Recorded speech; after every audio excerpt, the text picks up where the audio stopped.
Jeg vil gerne fortælle et kort resumé om Askepot. Ja.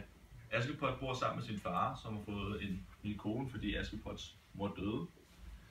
Det var ikke så godt. Askepots nye stedmor har så 2 døtre, som er hendes stedsøstre, og de er rigtig onde mod Askepot. Askepot skal gøre alt, hvad der er arbejde i det her hus. Vaske tøj, gøre rent, ordne deres tøj, hvis det går i stykker. Hun skal simpelthen gøre alt. Men Askepot har også de her rigtig gode venner, som er to mus, som så bliver til flere mus, som hjælper hende ved at gøre alle de her opgaver, hun skal lave i det her hus. Og det sker igennem rigtig mange år, gennem hele Askepots opvækst, bliver hun behandlet rigtig skidt af stedmor og stedsøstre, mens hendes far er lidt i baggrunden. Mener også, at han ender med at dø på et tidspunkt til sidst. Så Askepot ender med at leve alene sammen med Askepots stedmor og stedsøstre. Da Askepot bliver en 16 år cirka, der udsteder kongen et stort bal på slottet, fordi at hans søn, prinsen, skal finde en kone, så han har en at regere kommet med. Og det skaber også stor hej hjemme hos Askepot, fordi det mener stedmoren af hendes 2 døtre. Det bliver en af dem, der skal det. Så de bliver staset op og gjort klar med pænt tøj og fine sko og alt, og pænt hår. Alt bliver gjort klar, så de er klar til har. Askepot får så lavet en kjole sammen med musene, så hun også vil med til det her bal. Og da stedsøstrene er på vej ud for at komme til ballet, så kommer Askepot løbende ned ad trappen i den her kjole, hvorpå at det mener stedmoren ikke, at Askepot skal have lov til, så hende og stedsøstrene de ender med at ødelægge den her kjole og smide Askepot op på værelset.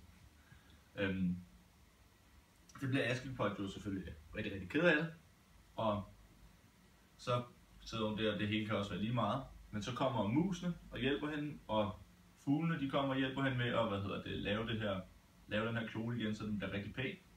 Så Askepot stiger sig ud igen og møder hendes fe-stedmor, som hjælper hende. Hun tryller et græskar om til en karet, og musene om til 2 heste, og laver Askepot en rigtig fin kjole og nogle sko af glas.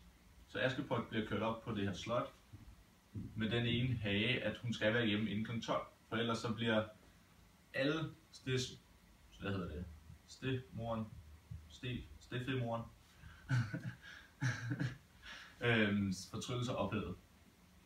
Så hun kommer op på slottet, og det går rigtig godt, og hun bliver møder prinsen, og de bliver forelsket. Hun bliver rigtig glad og danser og har det godt. Lige indtil klokken den bliver 11:55, hvor Askepot simpelthen bliver nødt til at løbe, fordi hun har så travlt med at skulle nå hjem, inden klokken den blev 12. Så hun løber, men på vejen tager hun sin sko, men det opdager hun ikke. Den finder prinsen. Og da prinsen så ikke kan finde Askepot derefter, så tager han på sådan en quest ud igennem hele byen, for at finde hvor skoen den passer på. Og han når igennem alle husene, hvor den simpelthen ikke passer på nogen af dem, der er der. Så kommer han til Askepots hus, hvor Askepot bliver gemt af vejen af stedmoren, så stedsøstrene kan komme ned og få prøvet den her sko, fordi hun mener jo, at deres fødder kan passe i. Så den første stedsøster, hun prøver skoen, den kan ikke være der i. Så tænker de, giv os lige 2 sekunder, vi prøver lige noget, og så klipper de store tåen af hende. Og så prøver hun igen, foden passer, men prinsen kan jo godt se, der er et eller andet galt her. Det kan ikke være rigtigt, hun mangler en stor tå, og der er blod over det hele. Det går ikke, så det er ikke hende. Så prøver den anden stedsøster den. Hun kan heller ikke være i skoen. Så prøver de igen at klippe hælen af hende. Og igen kan prinsen jo godt se, det er jo ikke helt, kan ikke rigtig være rigtigt det her. Det hele går ikke som det skal gøres. Så da prinsen er på vej til at sige farvel og på vej ud af døren, er Askepot så kommer ud af det værelse, hun er blevet smidt op på, og kommer løbende ned og siger, hey, det er mig, der er din prinsesse.